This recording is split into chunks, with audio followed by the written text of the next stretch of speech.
Look around over the house. Different ones gone home to be with the Lord. I ask Brother Griggs every time I see him about certain people, or I get a call. People here gone home to be with the Lord. But what a morning it'll be. Woo! Amen. This world need to feel sorry for me, honey. I got my reservation. And I'm going to see the Lord face to face. I wouldn't miss his face. Amen. All right. Hey, I've done a lot of thrilling things in my life. And hey, you name it, I've been into it. That's right. I played football for 9 years, and I wasn't no lineman either, honey. I could have run a freight train. And fella showed me, we had all the state football team, young high school in Knoxville, Tennessee. He drug out an old film the other day, some of the games we had. Boy, I'm bragging a little now, but I hit left tackle, hit the sideline, buddy, went 65 yards. Hey. Yes, sir. Hey, I can't get to the bathroom back now. Have all kinds of problems. Boy, I tell you, I traveled so much. I've been on the road for 45 years. I've been preaching. We're going on 46 years. And I never know whether I'm at home or in a motel room. I wake up at night to go to the bathroom, and I don't know where I am. And one night I was at the house, and I was thinking I was in a motel.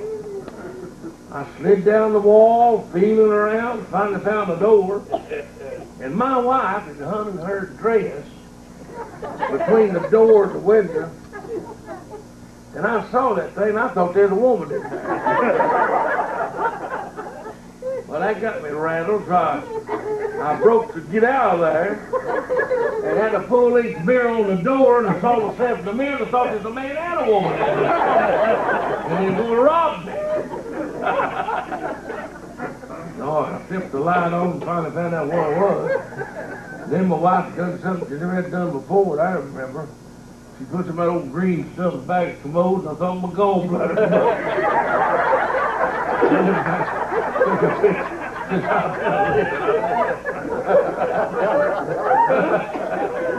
well, you just never know, do you? I got a little something with me you might be interested in. I got tapes and all that. And I hadn't made done 15 years, so you done got all this. I got did you ever be interested in the film on Sheffy? I have a VCR. I'm a moonshiner in it. Bob Jones University made a movie on circuit riding preacher by the name of Sheffy that lived in Virginia. And he is an unusual character. And it's some of the most beautiful scenery and as good at acting as you'll find anywhere in the country. It was Judge Stephen authority in Hollywood knows all about that stuff, and they classified it #1. And if you'd like to get a hold of it, why they were selling for about $70-something, I think it was, and I've got it for $35. It's 2 hours and 15 minutes long. And like I say, I'm the moonshiner in it. The guy said, how did you get that job being a moonshiner? I said, well, I had a lot of experience, but that's what it is. That's what it is. I had a stagecoach, a couple of team of horses, and a team of oxen, and wagons, and they wanted to use that stuff in the film. They heard about it, and they sat down there to see me about using it. Now, I wore overalls all the time. I had to feed them old hogs, and had them old overalls on, and that guy come to see me about the mules and all that. He saw me, and he liked me better than he did them jackasses down there at the barn. So they got me in that field. And I'm the bootlegger, moonshiner in the field. You'll enjoy it, I'll guarantee. I'll give you money back if you don't enjoy it. And unless you bring a tape back, amen. But the VCR, if any of you should come out there in my truck, I got everything in that truck.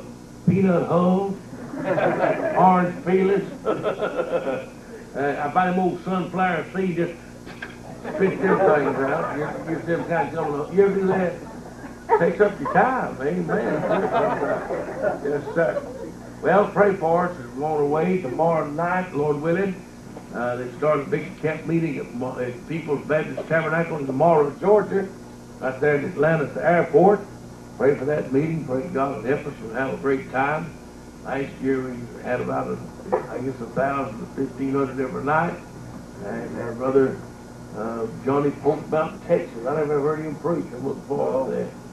And then Brother Larry Brown up in Augusta, Georgia. Now, I heard him preach. He is a character if there ever been one. And I'm looking for, pray for me. And praise God to hit me in my health. I don't know what I'm going to have to do. Looks like I'm going to have to quit the road. I got that sleep apathy, or how you pronounce it?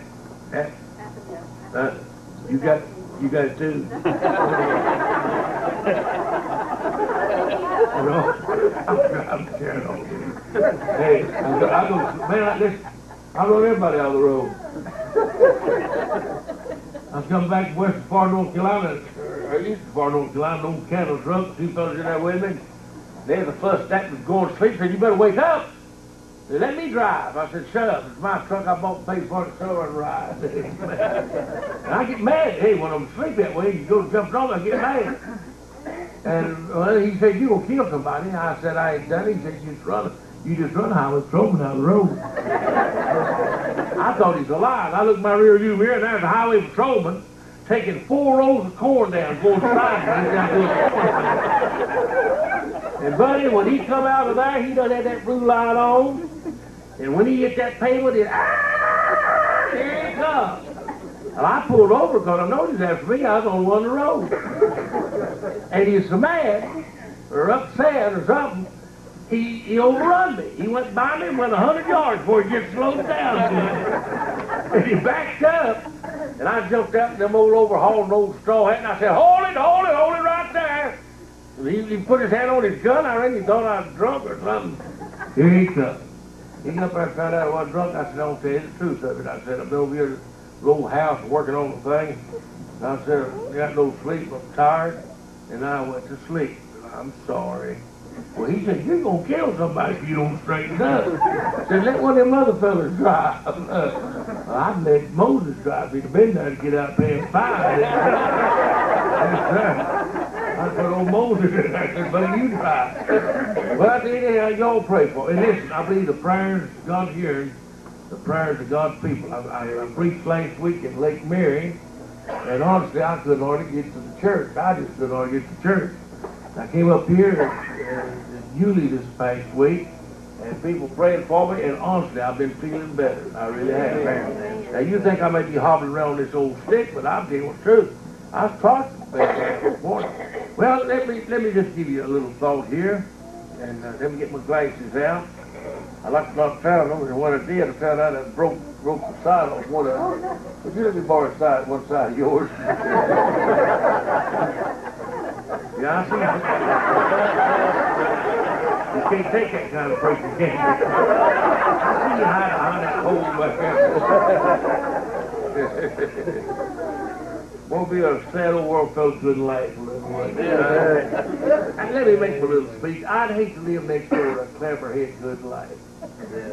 I'm honestly under God. Who wants to live beside somebody that can smile a little along life's journey? Let me tell you, I say this, and if you folks have never heard me preach, I'll give you this, and it's a heavy if you'll take it. Hey, you better laugh while you can, because you'll have enough graveyards to cry in, and there'll be enough briar patches and mud holes and ditches and all that stuff. So you better take advantage of a smile and a good laugh when you can, huh? Yes, sir. Turn with me to Daniel. I started to say the Gospel of Daniel, but that's about it, I guess. Daniel chapter 5, verse 25. This is the writing that was written, Mene, Tekel, Upharsin. This is the interpretation of the thing, meaning, God has numbered thy kingdom and finished it. Tekel, thou art weighed in the balances, art found wanting. He reads, thy kingdom is divided and given to the Medes and Persians. Then commanded Belshazzar, they clothed Daniel with scarlet and put a chain of gold about his neck, and made a proclamation concerning him, that he should be the third ruler of the kingdom. In that night was Belshazzar, the king of the Chaldeans, slain, and Darius the Median took the kingdom, being about 62 years old. Now, as we look at this portion of God's Word this morning, here is a man that Josephus, the early Jewish historian, said was one of the most attractive fellows that ever lived up until that time. He had everything that money could afford. I mean, all the desires of his heart. And on a certain occasion, he decided he was going to have himself a big party. Now, if you think it's just a little birthday party, you're all wrong. I want you to hang on a minute and listen to me. What kind of a place he had. First of all, he lived inside of a city that was 60 miles in circumference and 15 miles straight through the city. There's two big walls about that city, an outer wall and an inner wall. They had hot pots of boiling lead builded at all times for fear that the enemy would scan the outer wall, try to get entrance into the city, and they pour that hot lead on them and kill anybody that tried to come in. We found that Belshazzar, on the certain night that he was to have this big party, had it inside of a banquet hall that was 1 mile long and 1,517 feet wide. A tremendous place. Now, there may be other buildings, I don't know about them, but I know of 2 buildings in America that's over 1 mile long. One is the John Deere Tractor Company. They have a building that's over 1 mile long. And Alcoa Aluminum Company in Alcoa, Tennessee, has a building that's over 1 mile long. I've seen that one. It's a tremendous sized building. And so Belshazzar had his party in a building 1 mile long, 1,517 feet wide. You'll find, if you read about that building, the ceiling of it was known as the 7th wonder of the world. It was the famous Hanging Gardens. The walls of that building was made out of stone that was hewed in the shape of an elephant that stood 40 foot high. On the back of that elephant was a stone image of a famous soldier that had once served in the king's army. And the hand of that soldier was extended like that. A mighty chain went across that great span of 1,570 feet. And many of those soldiers and stone elephants and is what held up the roof of that building, known as the famous Hanging Gardens. On the roof of that building was a temple. An image of Baal was inside, 43 feet high, that was overlaid with pure gold. Inside the banquet hall, it was enough space to take care of a tremendous crowd of people. In fact, if you read, you'll find that Belshazzar invited 1,000 of his wives and his concubines, and many of the leaders of the land were invited to come to this big party. He invited 32,000 musicians to play in that big orchestra that night. There were 12,000 trumpet players, 5,000 marimba players, 5,000 flute players, 5,000 dulcimer players, and in all the instruments, a total of 32,000 musicians. Why, that's a crowd within itself, huh? Yeah. 32,000 musicians. Right. On this particular night, I tell you, friends, they had choice drinks and meats that was on carts, and those little carts were pulled by peacocks, which had little silver and golden harnesses on them. And they mix and mingle among the people, and they drank. At certain times, one of the leaders, maybe a soldier, a general in the service, would go and write a toast on the wall. And they'd make toast, and the further they went, the wilder the party got. At certain times, that man would go over and pour wine, whiskey, upon one of those women that was in the crowd, and all kinds of illicit sex acts were performed, and all such as that. A vulgar, a filthy, a dirty place. But at a certain time on that certain night, Belshazzar turned to his servants and said, "Go bring to me those vessels that my father," which was really his grandfather, Nebuchadnezzar, brought here out of jewelry. And the Bible said they went out and they got those vessels, and they poured wine in them, and then they drank wine out of those vessels, and they praised the gods of gold and silver and brass and wood and so on and so forth. Now listen to me. On that particular night, Belshazzar might have got by with his big party had he not placed his hands upon the sacred things of God. Hey, there's some things you better keep your hands off of. Yeah. I mean, there's some things you better not fool with, my friend. Hey. Yeah, but you said circumstances caused me to do it, or the situation caused me to do it. And I can't help what the situation is or what the circumstances are. If God said don't do it, you had better not do it. You remember when they made the ark? God said no man's hands are to touch the ark. And God said put golden rings on each side of it. And he said when you carry it, take staves and run through those golden rings on each side. And God said no man's hands are to touch the ark. We find, my friends, the ark was stolen. It was taken away. It was in another place, and they sent a man by the name of Uzzah to bring it back. And we find that Uzzah, as far as I know, was a good man. I don't believe they would have sent the town drunk to bring that ark back. It's holy and sacred unto the Lord. I don't think this man was a deadbeat when paying his bills. No, sir. I believe here was a sacred vessel and a sacred thing to God. And God had said, keep your hands off. So what did he do? He took the oxen and a cart, and he went to bring the ark back. But God had already said that they were not to haul the ark, that they were to carry. And so he goes and he gets the ark, he loads it on the cart, they start out. The Bible said the oxen stumbled. It looked like the cart was going to overturn, and the ark's going to fall in the mud, in the dirt, get injured, torn apart. And Uzzah did a very simple thing. I guess any man in this house would have done the same thing. He simply put his hand out to keep that ark from falling off of the cart, and when he did, the Bible said the wrath of God was kindled against Uzzah, and God smote Uzzah, and he died before the Lord. Now here's Belshazzar, fixed to put his hands upon the sacred things of God. Hey, this is a sacred place here. These musical instruments, they belong to God. This auditorium, this building, it's been dedicated, belongs to God. Is that right? Is that right? Huh? Hey, when we get through this morning, we're going to move the seats back and take these instruments up here and let a bunch of long-haired freaks come in here and do the butterfly flutter and the grasshopper wiggle. We ain't going to have that. No, sir. We're not going to put a... Say how you know. Well, first of all, I'm here, and I'll wrap that walking stick around your head. Amen. That's right. I ain't putting up with it. Got the law back here. He's a good Christian man. I believe he'll hit me out there. God, we'll stand y'all. If that don't help, I'll get reinforcements. Amen. I mean, hey, we don't put up with that. In fact, you fellas growing your long hair, why don't you grow it on your chest and be a man? That didn't cost anything. That's free of charge. But anyhow, here we find that Belshazzar, my friends, is getting sacred vessels, and he's drinking out of them and praise the gods of gold and silver brass. Now, wait a minute. He might have got by this big party. He might have got by. Somebody said about the bootlegger lives down the road. Why God kill that old bucket? Well, there's a reason for it. He don't bother nobody and put his hands against God, against the church, and things like that. God lets him live. He may live a long life, because this is the only good life he's going to have while he's here. That's right. And he's going to come to judgment one of these days, right?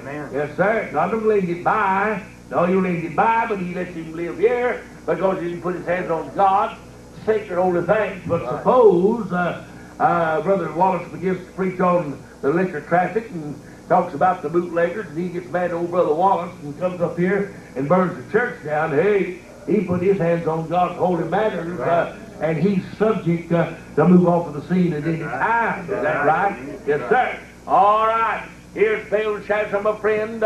He put his hands on God's sacred things, and they praised the gods of gold, silver, brass, wood, and hay, and stubble, and all of that.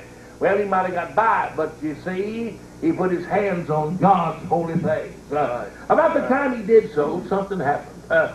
I mean, something happened.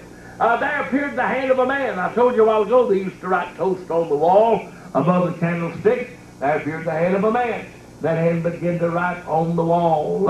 I mentioned that bunch of pot-bellied bugle nose drunks looked at that and said, boy, that's a good ain't that a good idea? Now, he got a magician through that. Yes, sir. And I'm going to tell you, friends, it was the hand of God. And he was writing a message on that wall. I mean, there's a bad message.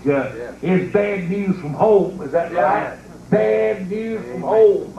And he wrote on the wall. What happened? The Bible said he'd upset old Belshazzar so that his knees smote one against the other. You mean a fella could get so scared that his knees would actually hit one another? That's right. I had it happen to me one time. That's right.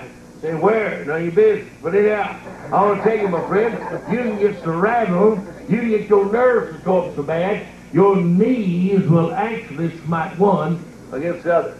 I went off to college, believe it or not, and they found out I used to do comedian work, so they invited me to be the master of ceremonies at 14 banquets the first year I went to Carson Newman College. Well, man, I enjoyed that. For one reason, I was broke. They'd give me an honorarium for going. They'd feed me. They'd provide transportation. I got to take my date. Oh, boy, I got fixed up. And then when you get to the banquet, if you're the master of ceremonies, you sit with the dignitaries. I meet up with the bigwigs. I went to 14 banquets, but I tell you one banquet I went to, this late getting started. Finally, at last, the president of the college came in. We got started. At the end of the banquet, he announced why that we were late starting. One of the outstanding students on the campus had drowned that day. And he waited to the end of the banquet to make known the announcement that the boy had been drowned. Well, me and my old buddy, he's the first string quarterback on the football team.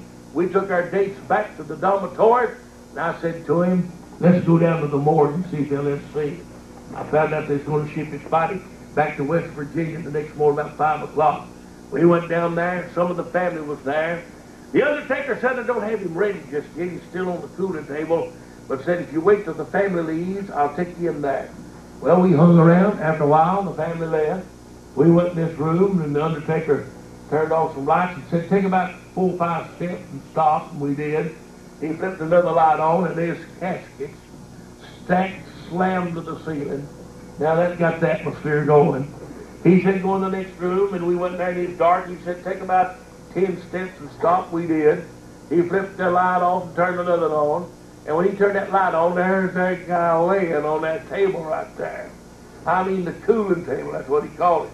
And that big old quarterback, I heard something going flip, flap, flap, flap, flip, flip, flop, flop, flop, flip, flip, flap, flam, flam. And I was ready, and his knees was actually locking one against the other. We went to the dormitory. We stayed on, he stayed on the 3rd floor, and I was on the 1st floor. And he said, my roommate's going home this weekend. He said, why don't you come up and stay all night with me?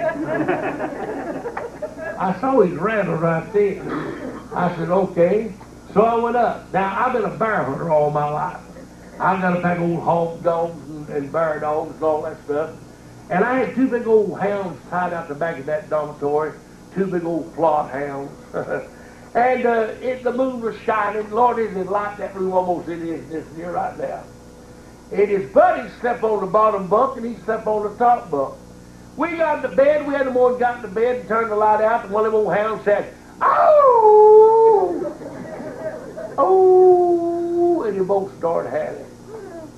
And the devil got on me, and the devil made me do it. I took my hand, and I went up like that. And I come over that side of the head. I ain't never heard a woman ever scream like that. He come out of that bed, and when he hit the floor, he was trying to go through the door. The door's here, and he's over yonder trying to go through the wall. I got the tickle and thought I'd die. He finally found the door, and out the door he went. He's gone 15 minutes, and when he got back, tears are run down his face, and he was mad, had his fist doubled up, wanted me to fight. You want to fight me? Well, I found out you can get your nerves tore up. You can get scared. You can get rattled, huh? That's right. Well, here's Belshazzar, and he made a proclamation. He said, "If man make known to me that writing, I'll make him the third ruler of the kingdom. I'll put a gold chain about his neck and a scarlet robe on his body." Boy, the news went out everywhere. Here comes the Chaldeans, the soothsayers, the magicians. But honey, that's one they couldn't figure out. That's one trick the magicians couldn't pull. The Chaldeans couldn't solve it. And finally, somebody said to Belshazzar, "Hey, I know a guy that picks you up.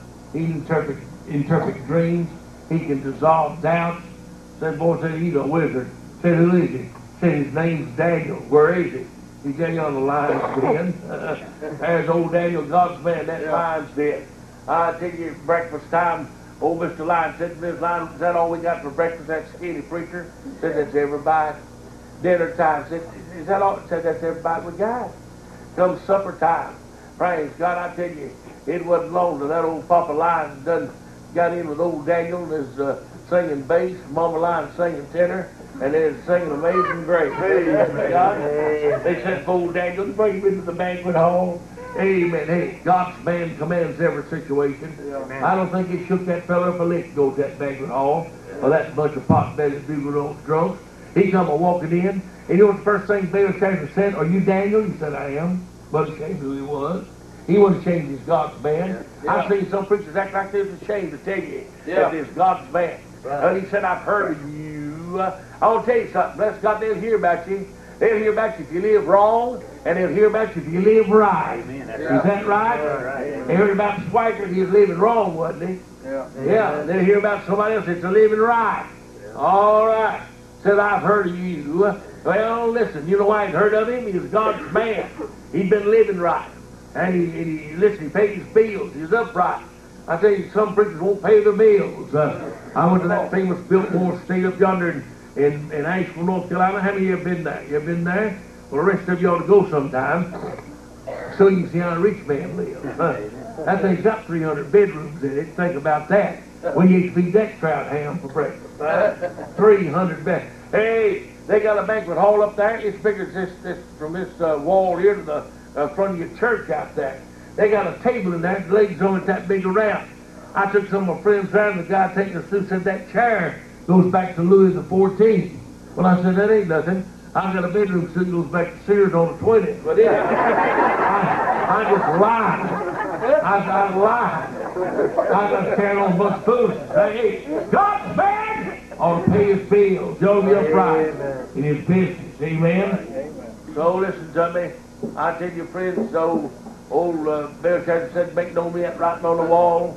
I'll give you a gold chain to go about your neck, scarlet robe to go on your body, and I'll fix you up. I'll make you the third rule of the kingdom. You know what old Daniel said? Said you keep the gifts to yourself. He wasn't a Baptist, was he? If he'd been a Baptist, he'd set up headquarters down there. He said you keep the gifts to yourself. But said I'll make known to you the writing on the wall. And he started. Now he said, first of all, I'll tell you about your grandpa. Boy, that's a good place to start on a feller. Dig old grandpap up. Hey, don't you get mad at me now. You look up here at me, because I don't know your grandpa. But I'll tell you the reason some people are crooked. Grandpa's a crook. Amen. The old rock said, I said I didn't know your grandpa. Don't get mad at me, but it's make a general statement. Some people, brother, are crooked. You say, how do you know? Because the Bible said a man's sins will visit the third and the fourth generation. That's what the Bible says. Here's a little rascal, bless God, you can't do nothing with him. Mean, do everything. One woman told a little old boy, said, if you don't settle down, I'm going to put you in the closet. After a while, he turned the piano over. She grabbed him by the ear and threw him in the closet. She listened, she didn't hear a thing. And she waited 5 minutes, didn't hear a thing. Finally, she opened the door there and said, she said, what are you doing? He said, I spit on your coat. I spit on your dress. I spit on your hat. Well, she said, what are you doing now? So I'm just sitting here waiting on some more spit. Mean little devil. This woman told me the other day, said, talk about the grandchildren, said, I'm glad when the little angels come over. And I'm glad when the little devils go home. That's about it, isn't it? Hey, listen. I'll tell you, my friend, they some young as me, and they fall after grandpa. They certain people live in your community. You live around here for the length of time. There's certain folks around here, you call their name, you think a church going people. They go to church. Been going to church for years. Out of that crowd, preachers, comes preachers. And then there's another crowd. They had a big fight down at the beer joint last night. Somebody got their head cut off. I bet some of that crowd done it. Then come to find out, some of that crowd's in on it. Bank held up. Bet some of that crowd done it. Yeah, they done it. They done it. Brother, when I talked to the policeman back there the last time, he was telling me some things, and it's so. I did a little police work. I was MP in the Army. And, but he told me something. He told me certain cars. See the window light of a car out. Tell you something, won't it? It'll tell you something. He tells about the way some people act. They're dopers. They're dopey to start with, and then got on dope showing up. Anybody fool that stuff down, be dopey. Yeah. We had them dope before we started. Say amen right there. Amen. Some of you looking sick, or you wormy one or the other. But you need a good dose of sulfur and honey. That'll purify your blood. Guy said, well, that worked on me. Look at you. You ain't got one stripe you for job. But anyhow, listen, there's the writing on the wall. And he dug Grandpap up. He said, your grandpa didn't honor God. Said God let him lose his mind. Let him run in the field like the wild asses. Pick the grass from the ground like the oxen. And let feathers grow on him like the eagles of the sky. Until he knew God is God. Amen. And he said, can't write meaning. He said both meanings mean the same thing. First meaning means the same thing as the second meaning. And the second meaning means the same thing as the first meaning. You washed up, buddy. Amen. And said that word tackle, you weighed the balance and found wanted. And P reads your kingdoms divided you to the Medes and Persians. Now listen, I'm going to hurry. Now I tell you, friends, listen, some folks, if they can sell out for what they think they're worth, they bring a lot of money. But there's some folks don't weigh half as much as they think they do. And then there's a lot of folks that's overweight. That's right. The fool said in his heart there's no God. Yeah. Hey, if you're sitting here this morning and you're declaring in your heart there's no God, I got news for you. You're playing the part of the fool, my friend. Right. God said, come, let us reason together, saith the Lord. Though your sins be as scarlet, they can be as white as snow. Right. Amen, man. So he said, you're going to be weighed. Back up there in the mountains years ago, the highway patrol put up some stations, the weigh trucks coming out of the mines with coal. And these fellas overload. Well, they knew that if they go to that scale down there, they're going to get caught. So what did they do? They turn off back up here and go through Possum Trot and Hoot Owl Holler and Turkey Gobbler's Knob and all of that stuff and get around the scales and then hauling more coal, making more money. Well, the highway patrol ain't no dummy. So what they do? They got them a set of portable scales and they get suspicious of a truck. They just pull him over, weigh him out, and find that there's overloaded. Now that's an awful feeling to have that patrolman come up behind you that way, ain't it? And that light come on, and you hear the old siren go, oh. When that thing goes, oh, I feel $75 going out my hip pocket. And I end up saying, Put them over, they'd weigh them out, and they got caught. You know, there's a lot of people, they know there's a heaven. They know there's a hell. They know they'll go to hell if they don't get saved. They know that. Yeah. But they're trying to beat the wrath. Right. And they turn it off. They're going to beat the scales. They're going to go around through Possum Trot and Turkey Knob, Gobbler's Knob, Holler, everywhere where they're going. And boy, they're trying to get away, huh? Yeah. I got news for you. God's going to catch up with you. Right. And God's going to weigh you out, and you're going to be found wanting. Right. That's right. And when you're found wanting, you're going to find out, my friends, that the kingdom was given to the Medes and the Persians. Now, how to get it? I told you about them having a standing army. I told you about two big mighty walls that they built. I told you about them having hot pots of boiling lead melted at all times for fear the enemy would scan the wall and get it. You know what the Medes and Persians done? They changed the course of the famous Euphrates River that flowed under those two walls. They changed the course of the river and marched under the walls. Amen. And that big city becomes a battlefield. I tell you, friends, all of a sudden, you come to a big banquet hall, 1 mile long, 1,517 feet wide, and you discover it's the front lines. And there lays a fella, his coal black hair is matted with blood, and the blood oozes out of the corners of his mouth and out his ears, and his eyes are set in his head. And somebody screams and said, "Who's that?" And another one answers and said, "That's Belshazzar. He died without God and went to hell." Now let me tell you this little story and I'm through. Here a few months ago, I was on my way to upper part of Michigan to preach. And I got to Knoxville, Tennessee. You leave Interstate 40 and take 75. 75 will take you all the way across the Mackinac Bridge, the upper peninsula of Michigan, right on into Sault Ste. Marie, Canada. And I was going right below that Sault Ste. Marie. And I got to Knoxville, hit 75. I got a CD on that old radio, truck out there, radio, CD radio. And reading the guide, if I break down or need help, I can call. Or when I go hunting, I use it when we're hunting. And, but I don't like turned on. Them truckers that cuss and go on so much old filthy language, I just can't stand that. But I turned the thing on about Knoxville, and they was a trucker, boy, he was using God's name in vain. I can't stand that. It started my nerves up. I broke in, I said, hey, break on 1-9. I said, fella, I'd like to hear how you're going to talk when the death rattles are in your throat and the sweats are jumping out on your brow and you're fixed to meet God unprepared. I don't care how you're going to talk then. Boy, I just thought he was cussing. Hey, you ain't never such a thing. Buddy, he really ripped and snorted. He said, I'm tired, I don't know where I'm going. I start to say, you're going to hell if you don't get right. God wouldn't let me. And he ranted and raved. He said some old preacher trying to force his religion down my throat. That's what it is. And he cussed and went on. After a while, about 30 minutes later, he run down. I broke back in and I said, hey, it ain't over. I said, God said every knee's going to bow. Every tongue's going to confess. Amen. And every tongue's going to confess that Jesus Christ is Lord. For the glory of God the Father. I said, it ain't over.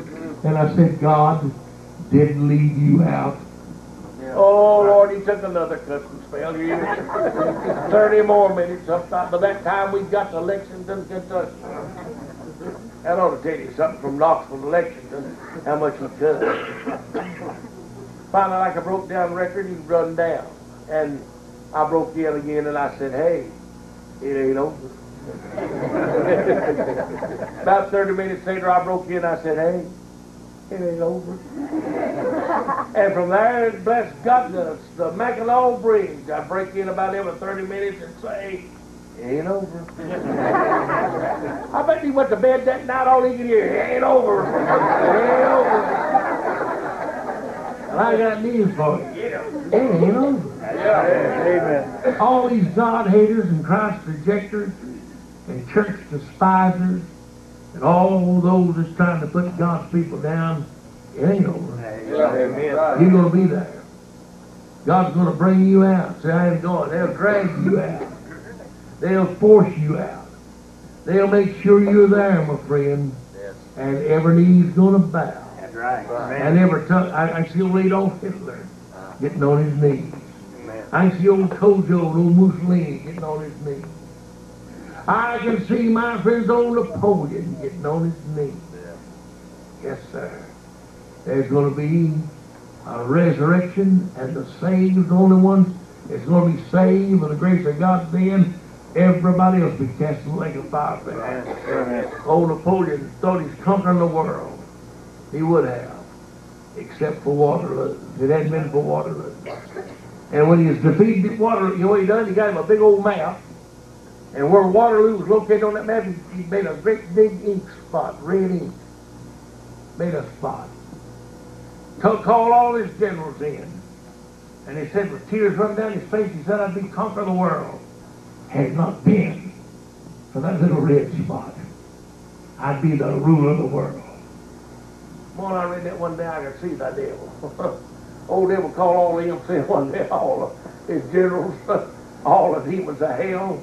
And he said, if it hadn't been for that little red spot right there. Amen. Amen. Yes. That's right. And it hadn't been for Calvary, I'd be the conqueror. I'd be the ruler. And bless God, I got news for you.